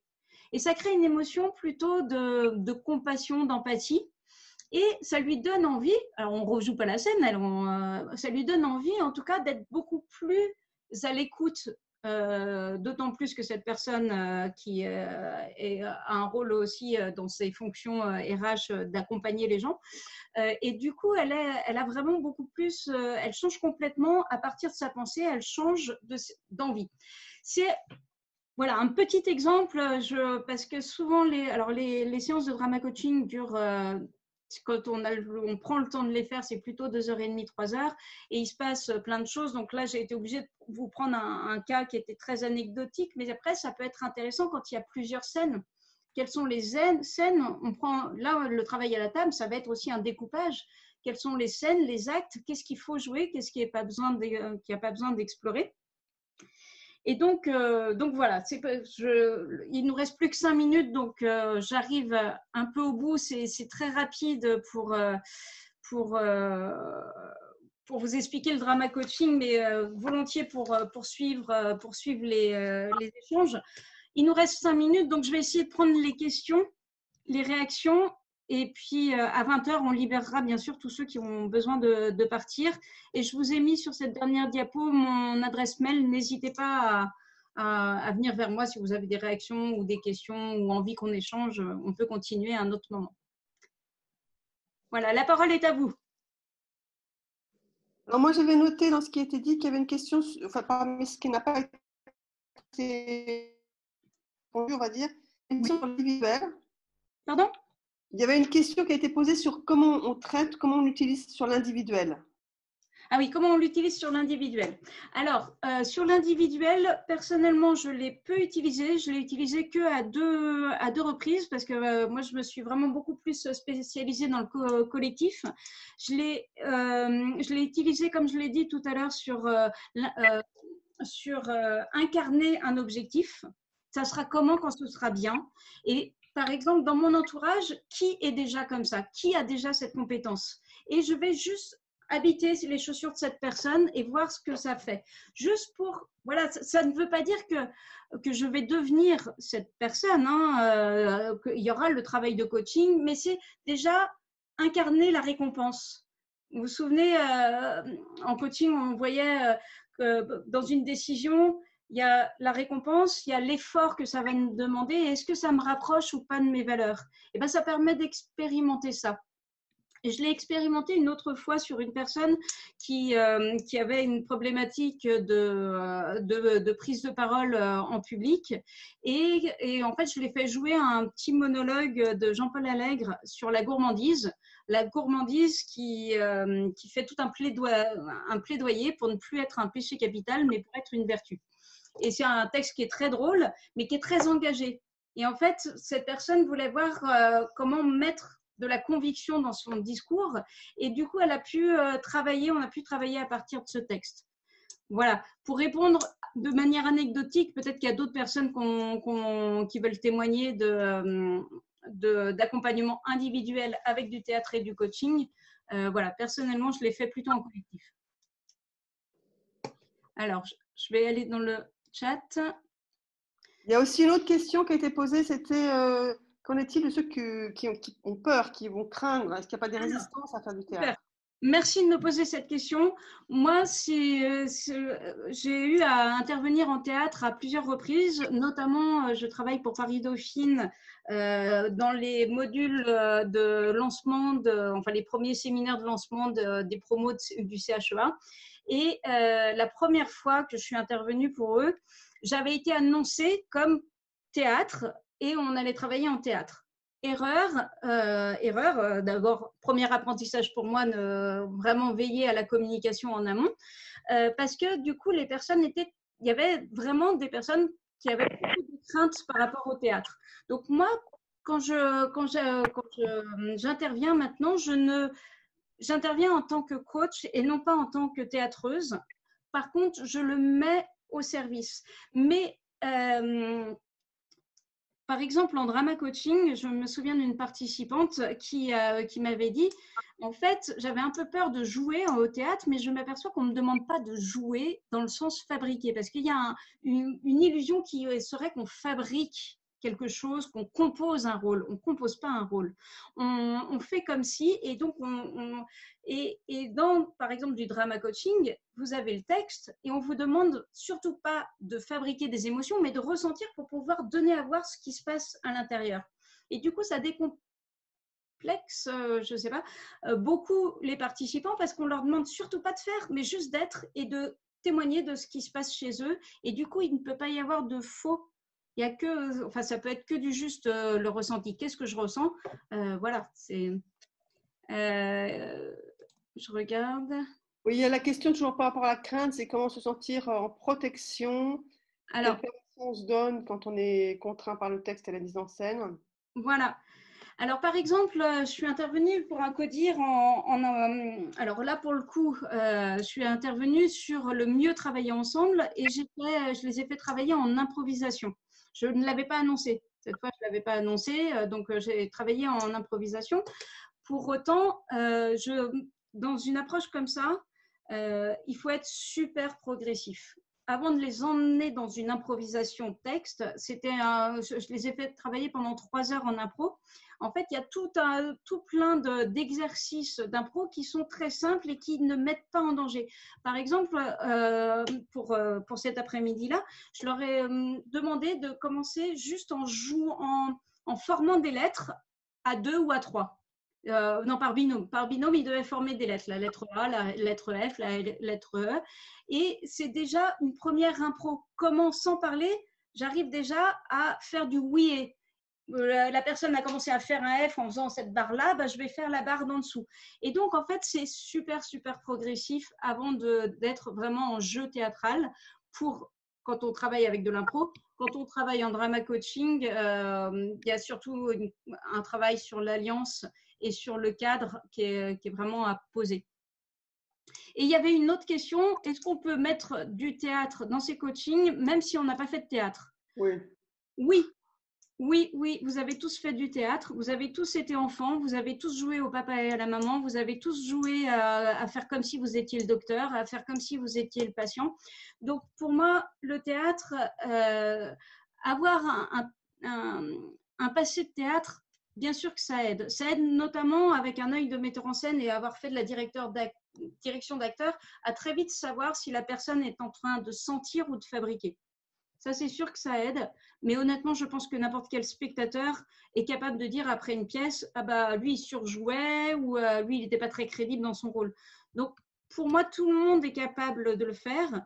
Après, je vous recommande vraiment de la progressivité si vous le faites, par exemple, dans le cadre d'un séminaire.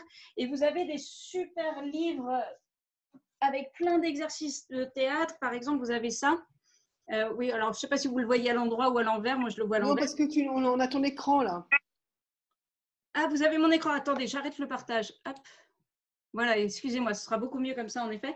Par exemple, Jeu et enjeu, la boîte à outils de l'improvisation théâtrale de Marc Jen. Ça, c'est une Bible. Il y a plein de choses. Et vous allez voir, ça fait travailler la confiance, ça fait travailler l'écoute, plein de capacités qu'on travaille en coaching. Voilà, donc il y a celui-ci. Un autre qui est formidable, c'est celui-ci. Alors là, s'il y en a un à acheter, pour moi, c'est le premier que j'ai acheté et qui est super, qui est de Patrick Pezin, P-E-Z-I-N, le livre des exercices. Patrick Pezin. C'est une mine et voilà. Et là-dedans, vous trouverez plein d'inspirations pour travailler, que ce soit en collectif, même en individuel. Alors, par exemple, sur l'individuel, on a Anne Ancelin Schutzenberger. Ancelin Schutzenberger. Voilà, merci. Je vais l'écrire. Je veux bien que tu l'écrives parce que alors moi j'écorche à chaque fois son nom, qui nous a quittés l'année dernière et qui a beaucoup travaillé le psychodrame. Elle a écrit d'ailleurs un livre qui s'appelle Psychodrame qui est super intéressant et elle fait travailler ce qu'elle appelle l'autodrame. L'autodrame, c'est en individuel dans ses accompagnements. Alors elle, c'est plus thérapeutique, mais elle fait jouer tous les rôles à la personne, à son patient, puisque c'est de la thérapie, à son patient, elle lui fait jouer tous les rôles d'une situation. En individuel, vous pouvez tout à fait imaginer ça, de le faire jouer votre coaché qui vous raconte une situation où il s'est retrouvé en porte-à-faux en réunion. Vous pouvez tout à fait l'inviter à rejouer ce qui s'est passé.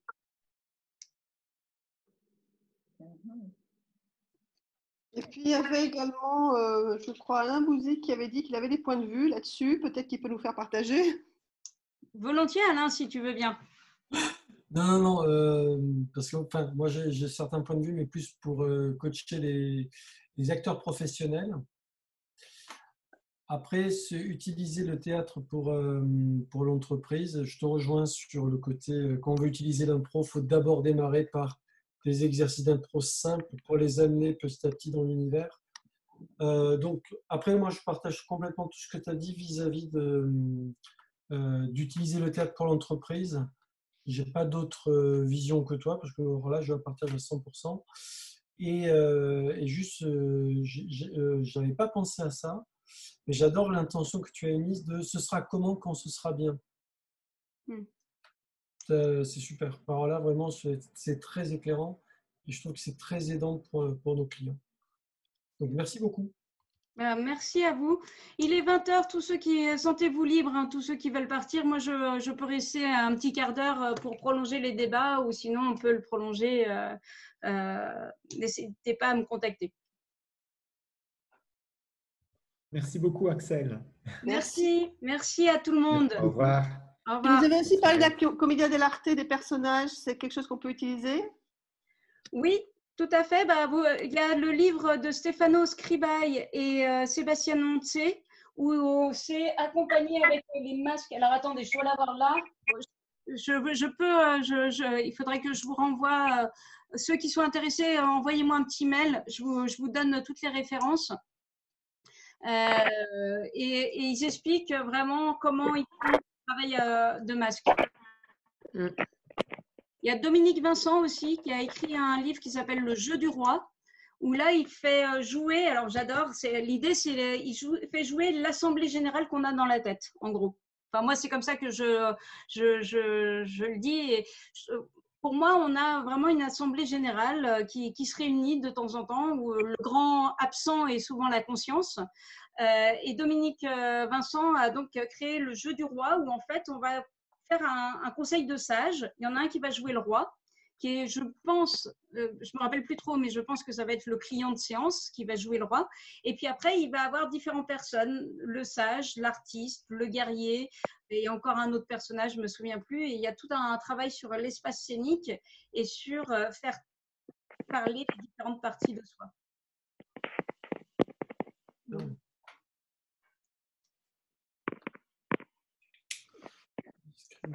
Merci beaucoup, Sophie.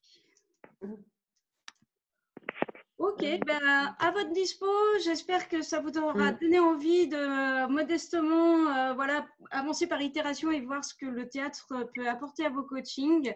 Et puis, si vous faites des belles expérimentations, volontiers pour avoir un retour de ce que vous avez testé. On a envie de jouer. Hein.